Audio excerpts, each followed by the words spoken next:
Whether you're a seasoned veteran or a relative newcomer to night riding, I'm going to tell you 7 things you need to know to make your nocturnal MTB adventures faster, more fun, and safer. Of course, there are plenty of reasons to not go night riding, but the change of seasons and darker nights needn't put a stop to your plans. Night riding can throw a whole new light, if you'll excuse the pun, on your local trails. Routes you know like the back of your hand in the day take on a whole new lease of life when night falls. How can you turn the dreary depths of winter into some of your best riding months of the year? Keep watching to find out. But before we get into my top tips, don't forget to subscribe to the channel, hit the little notification bell so you know when we post a new video. Now, first up, it's important to understand not all lights are equal. A decent front light is essential if you want to enjoy brilliantly illuminated trails, rather than spending the whole time scrabbling around in the dark, looking for lines or wondering where the trail went. You might be able to get away with a 400 lumen output light if you know the way or aren't looking to ride quickly and confidently. But once speeds pick up or trail difficulties increase, you'll be left wanting more power. I'd recommend 1500 lumens as a starting point for riding off-road, blue-graded trail center style runs. Increasing lumen output by around 1000 lumens per trail grading increase is a good idea. That means for a red trail, you'll want at least 2500 lumens and a black at least 3500. Off-piste technical trails will require even more, so think carefully about the type of light you've got and its output before committing to a gnarly downhill. Beam pattern is just as important as how much output a light has. There's no point having an 8000 lumen monster if all of its power is projected into one spot. That means a broader light's beam, the more of the trail it can illuminate, and it will generally create a much better experience. This wider spread means you can see more of the trail you're riding, helping to improve context, which can make riding faster, easier. It also means you're able to see around turns, as the peripheries of the beam will cast light to the exits of corners. Being able to see where you're going, not where your light is pointing, is a crucial component to successful night riding. If your light focuses its power into one specific area, it's going to be best suited to being mounted on your lid. A broader beam pattern means the light will be best mounted to your handlebars. Mounting a light to either place has both drawbacks and positives. If you've got an all-in-one light where the battery and LEDs are combined, its weight could make helmet mounting prohibitive by destabilizing your lid.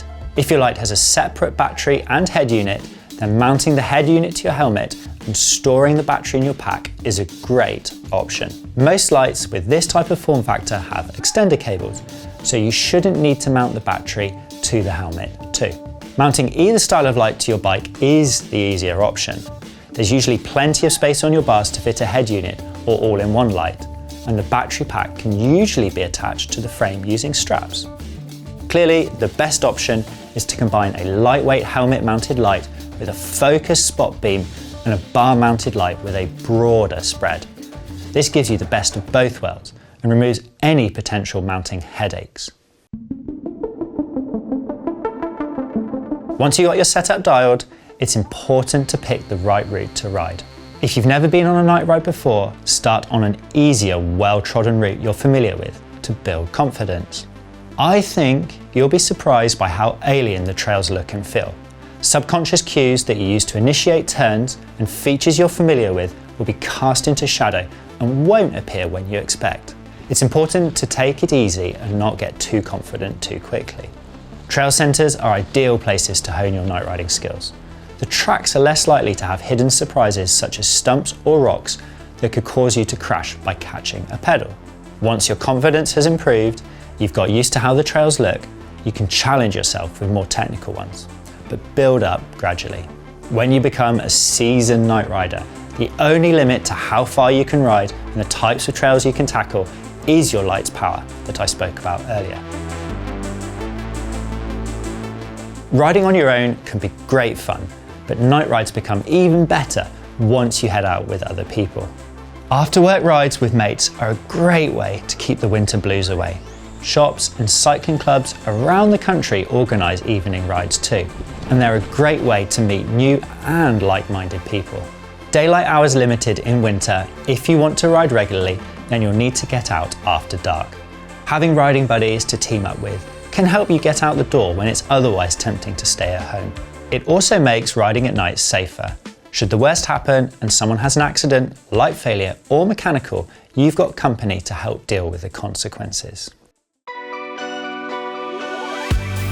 If you're going to be riding with mates, then there's nighttime etiquette to consider. Riding at night brings with it a unique number of considerations that wouldn't normally cross your mind on daytime adventures. Remember to not ride too close to the person in front of you, especially if your light is brighter than theirs. If it is, you'll cast a giant shadow ahead of them, plunging the bit of trail they're riding into total darkness. This will make what they're riding much harder and could cause some unexpected accidents. Now this is going to sound obvious, but if you stop to have a chinwag with your mates, try not to shine your light directly into their eyes. That could temporarily blind them. This is easily done with helmet-mounted lamps. To improve your light's battery life, remember to dim it on sections of your ride that require less lumens. For example, heading down a smooth flat fire road or on road transitions between bits of trail. Remember to bump it back up to full power when the trail gets more technical. Finally, and probably most importantly, you need to stay safe. There's no denying riding at night can be dangerous. The likelihood of crashing is higher. You're less visible to other trail and road users, and you're less likely to encounter other riders in the event of an accident. Take a backup front light and pay close attention to your main light's battery life. You don't want to get caught out in the middle of nowhere, unable to see or be seen. Wait for friends if you get separated, and always let someone know where you're planning to go and how long you're going to be out.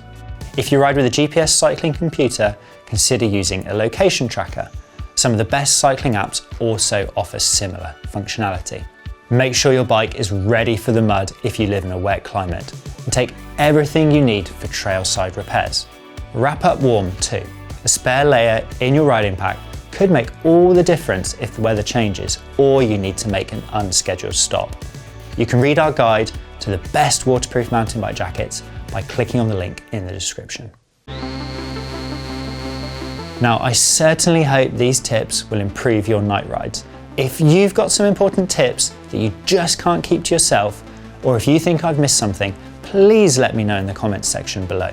Don't forget to like and subscribe and hit that little bell icon so every time we upload a new video, you get a notification.